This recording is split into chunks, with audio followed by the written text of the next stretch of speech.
I live in Los Angeles. I'm 49 years old. I'm a Latina. And I am a prison abolitioner.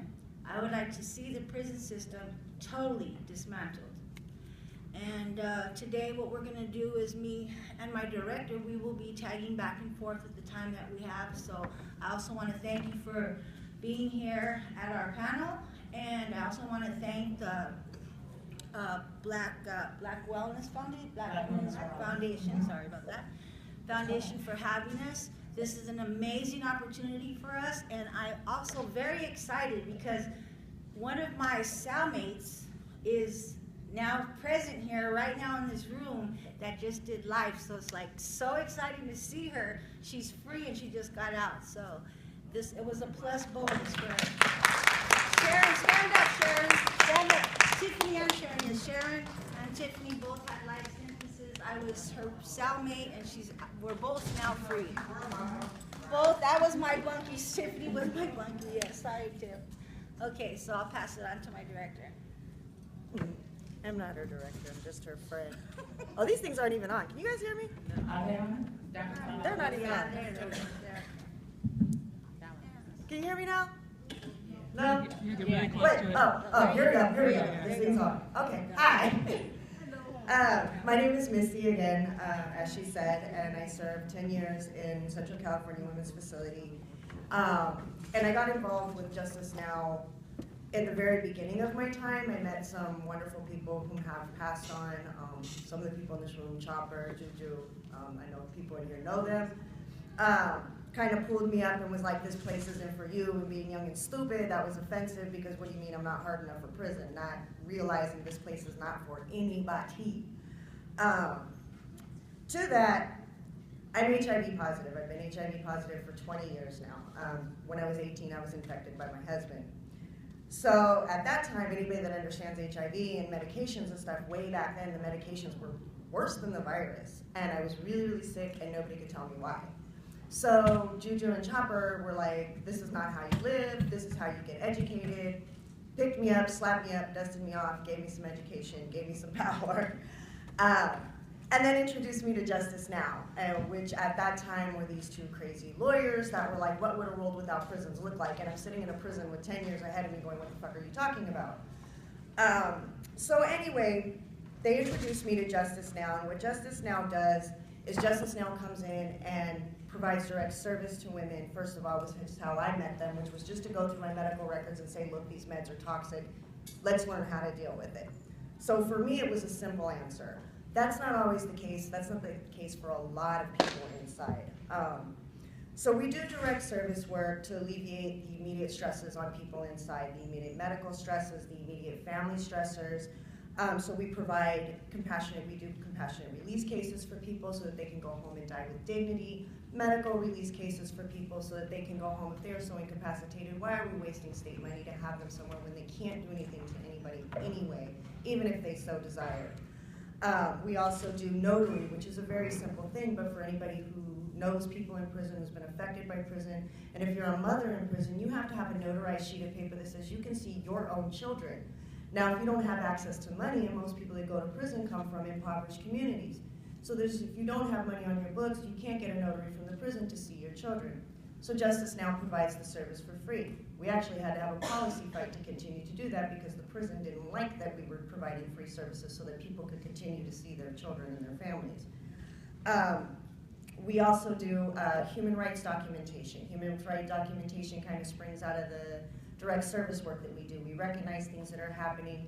We develop the human rights documentation model, which Theresa will go into later, that actually allows us to do the campaign and the policy work. We document what's happening, and then we bring it around and we do campaign, we do communication, and we do policy work, and then I'm gonna pass it back to Theresa to give you some context for how that happens. Okay, so before I tell you about our human rights framework, I want to tell you a little bit about my experience about what happened to me personally inside the prison system.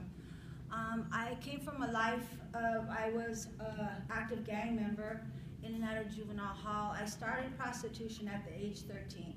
My mother was an active heroin addict, and I thought that at that age, I thought that it was my responsibility to take care of my mother and make sure that she was not sick. And so that's what I did. And when I found out at a young age how fast young pretty girls can make money, I became really involved in prostitution because I needed to have clothes for school, and at that time welfare, I don't know if anybody remembers, was only on the 1st and the 15th.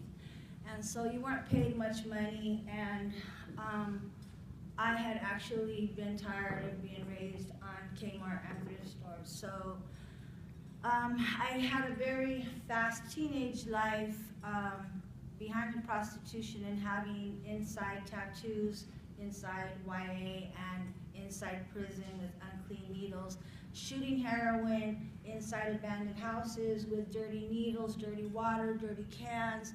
At that time, I didn't care. I was sick. I did not know what I was doing. I was a different person. I had no concept of what I was doing to myself at that time, at that young age. So in 1997, when I went to prison, Chowchilla, Central California Women's Facility, I was diagnosed HIV positive. I didn't find it surprising for the fact of all of my risky behavior. So it didn't shock me. I started antiviral therapy for 10 years, okay? I went through the tremendous side effects. I tried to commit suicide twice. At that time, I was uneducated. I had no clue what HIV was. I just knew that I was gonna get sores all over. I was gonna get real skinny, and then I was gonna die. So this is what was in my head. And so with that, 2006 comes. I go into Linwood County Jail, and a specialist comes to see me. For some reason, he finds that these lab works are not looking right. Something's not right. My viral load is not rising, and I'm not on anything, which is not possible. The HIV replicates very fast, and without medication, it replicates even faster. At this time, I had 0 viral load, which meant that there was no HIV showing in my bloodstream. So he says, can I retest you? I said, go ahead and retest me. I've had this virus for years. So he retests me with an ultra-sensitive test, comes back negative.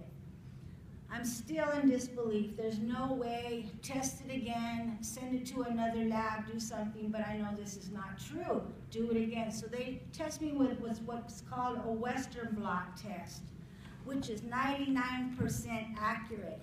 It came back negative. They retested me for the 3rd time. It came back negative. At this time, inside Central California Women's Facility, they were contracted with a laboratory called Biotech.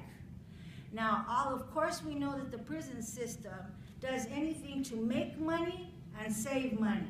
Okay, and that's where the slavery comes in, which I know you know how they use us to make American flags and so on, and do all of their work and so on to save money.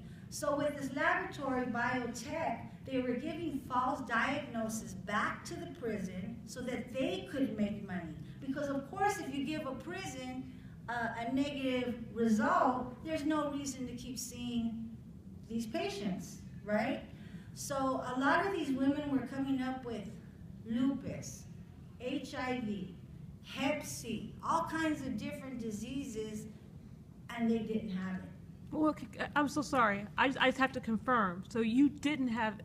I am HIV negative. So for 10 years you thought you had HIV.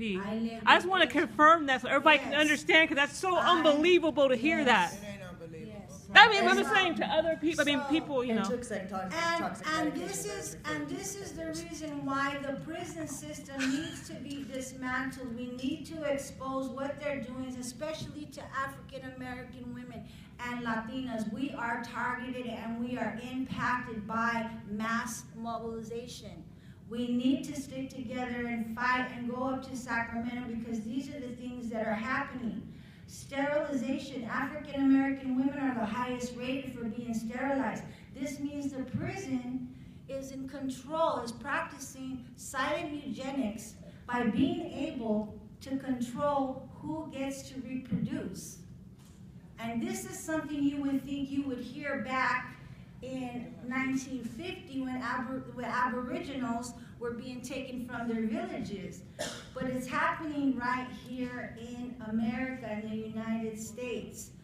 I'm gonna turn it over to Misty so that she can go over a little bit more of that, because I'm very passionate, I'll over talk. Go ahead. All over the top. A few more minutes and then we'll let Susan talk. Susan, yeah. So that we can ask some questions. Yeah, please, because I will.